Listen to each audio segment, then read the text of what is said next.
السلام علیکم ورحمۃ اللہ وبرکاتہ۔ محترم دوستو، ہم میں سے اکثر لوگ یہ سمجھتے ہیں کہ دین اور اسلام نام ہے صرف نماز پڑھ لینے کا، روزے رکھ لینے کا، اور اگر کوئی صاحب استطاعت ہو یعنی جس کو اللہ رب العزت نے مال دیا ہو تو زکوٰۃ ادا کر لینے کا اور حج ادا کر لینے کا۔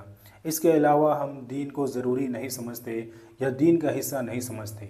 حالانکہ اسلام نے اور شریعت نے جتنی زور معاملات پر دیا ہے اتنا کسی اور شعبے پر نہیں دیا ہے۔ اسلام کے بہت سارے شعبے ہیں، ان میں سے ایک معاملات بھی ہے۔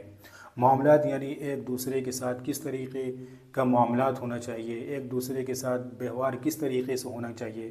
جب دو لوگ آپس میں کسی بات پر معاملہ کر رہے ہوتے ہیں تو لین دین کا معاملہ یا اسی طریقے سے نکاح طلاق کا معاملہ، ہر دو پرسن کا جو معاملات ہوتے ہیں اس کا بھی اسلام نے کھول کھول کر احکامات بیان کیے ہیں کہ کس طریقے سے اختیار کرنا چاہیے۔ آج کے مجلس میں جو بتانا مقصود ہے وہ یہ کہ سرکاری جو زمینیں ہوتی ہیں، نگر نگم کی جو زمینیں ہوتی ہیں جو کھالی پڑی رہتی ہے، اس کو اکثر ہم لوگ یہ سمجھتے ہیں کہ ان چیزوں کو ہم استعمال کر سکتے ہیں، اور پھر کوئی شخص اس کو ناحق طور پر قبضہ کر کے اس کے اوپر مکان بنا لیتے ہیں، دکانیں بنا لیتی ہیں، اور پھر وہ دکانیں کرائے پر ڈال دیتے ہیں، مکان کرائے پہ چل رہے ہوتے ہیں، اور اس کی آمدنی سے اور کرائے سے گھر کا خرچہ چلتا ہے، ہماری پوری زندگی گزرتی ہے۔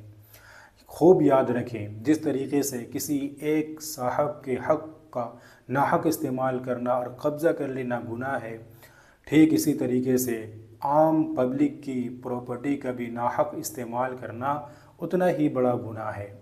سرکاری جو زمینیں ہوتی ہیں وہ عام پبلک کی ہوتی ہے، عوام کی ہوتی ہے، کسی ایک شخص کی ملکیت نہیں ہوتی۔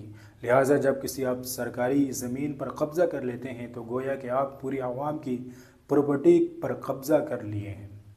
اور اسلام کا یہ قاعدہ ہے کہ آپ کسی صاحب حق کا اگر حق دبا لیتے ہیں تو صرف توبہ سے معافی نہیں ہوگی جب تک کہ آپ صاحب حق سے معافی نہ مانگ لیں، کیونکہ یہ حقوق العباد سے متعلق ہے۔ اور یہاں پر جو ساری عوام کی پراپرٹی ہوتی ہے وہاں پر آپ کو ہر ایک شخص کے جا کر معافی مانگنا ممکن نہیں ہے، لہٰذا یہ صورت تو اور بھی خطرناک ہے۔ اور یہ بھی یاد رکھیں کہ اگر آپ نے ایسی زمینوں پر مکان بنا لیا ہے اور دکانیں بنا لی ہے اور وہ کرائے پہ چل رہی ہے تو اس کی آمدنی بھی حرام ہے۔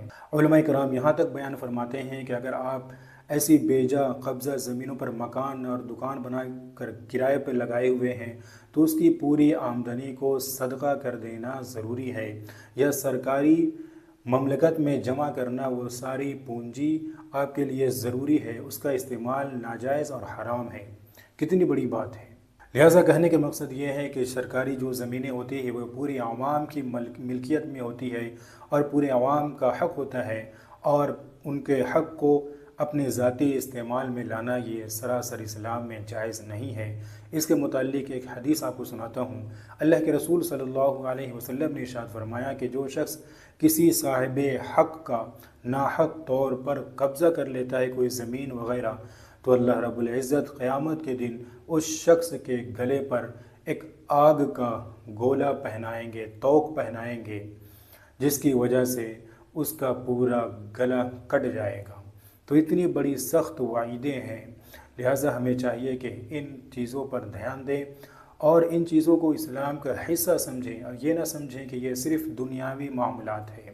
آخرت میں اس کی کوئی پکڑ نہیں ہوگی، ضرور پکڑ ہوگی اگر آپ کسی صاحب حق کا ناحق طور پر قبضہ کر لیتے ہیں اور اپنی ذاتی استعمال میں لاتے ہیں۔ اللہ رب العزت ہم تمام کو بات سمجھنے کی توفیق عطا فرمائے، اور اس ویڈیو کو دوسروں تک بھی ضرور شیئر کریں۔ جزاک اللہ خیرہ۔